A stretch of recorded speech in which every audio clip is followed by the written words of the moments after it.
Professor Robelord. Obviously, this is Leonard, your favorite student, of course. And this is assignment number 3 for our final project. This is the presentation form of the project. It's obviously is due today, April the 29th. So our task was to create a video between 3 to 5 minutes in length, going over things that we talked about in parts 1 and 2 of the final project, the essay portion of the project basically. So that's what I'm going to be going over today.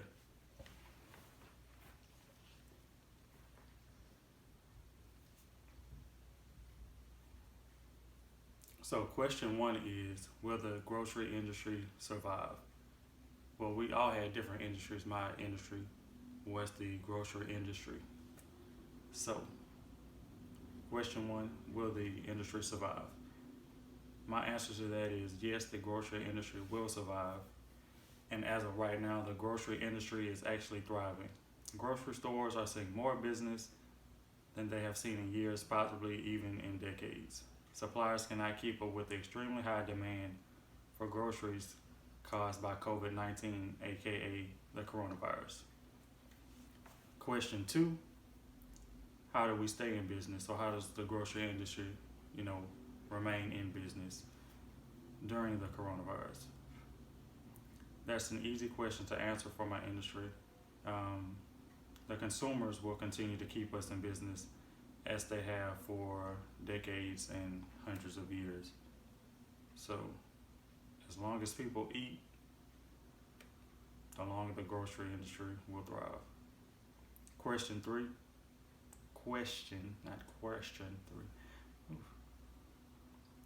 Question 3. Will anything change? The only thing that I can see changing would be once this pandemic is over, the supply chain may be messed up. And the reason I say that is because those who bought groceries and supplies in bulk may not have to return to the grocery store to purchase certain items for several months, some even up to a year. So you have people that bought 10, I don't know, what is it? I guess let's just say 10-gallon pitcher things of bleach. I use maybe, I live by myself, so I use maybe 1 of those every 3 months. So if you got 3 or 4 people in a household, that's what, I don't know, I'm not about to do the math. But you got people that bought 10 and they live by themselves. So do that times all the other household items that people usually buy. So the only things people need to go to the grocery store is for fresh meat, dairy, and other produce like vegetables and stuff like that. So that's the only thing that I can see changing is the supply chain. Question 4. How long can the grocery industry remain in business?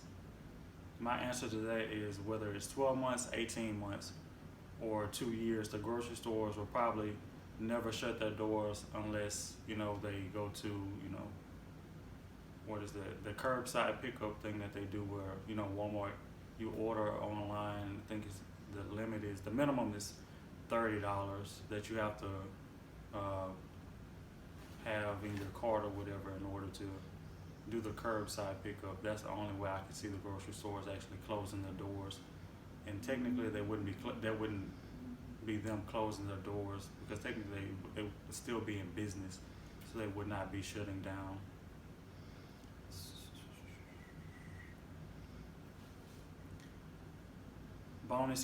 For the bonus question, you asked us, what will we no longer take for granted?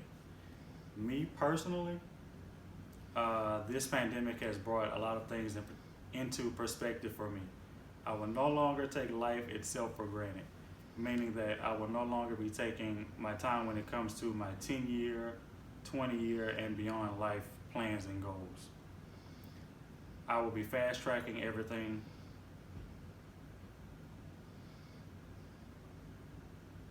what?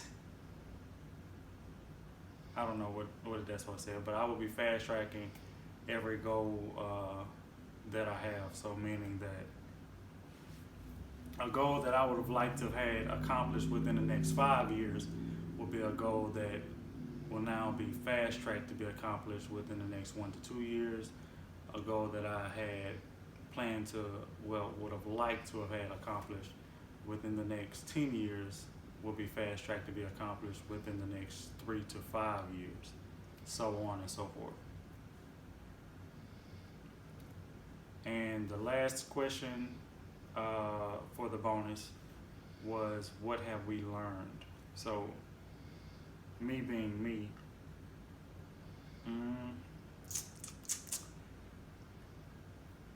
I have learned that the leadership of this oh so great country are all extremely stupid, as well as the people that follow them. Now, this is my personal opinion. As I stated in the essay that I wrote for the first part of this final project, this country has learned nothing from China. China was able to basically shut their country down for a total of 14 or 15 days or so, something like that. And they're kind of sort of still on quarantine from the things I read, but their economy is back open. China is the second largest economy in the world behind the United States. And I said that because, if China can shut down for 14 days, why can't the United States shut down for 14 days? I don't know. It's not my business. Well, I don't want to go there right now.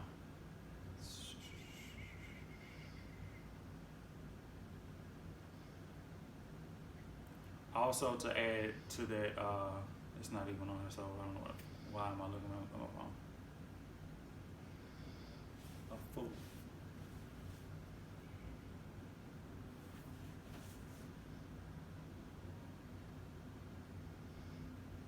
What was I about to say? Distractions, sorry.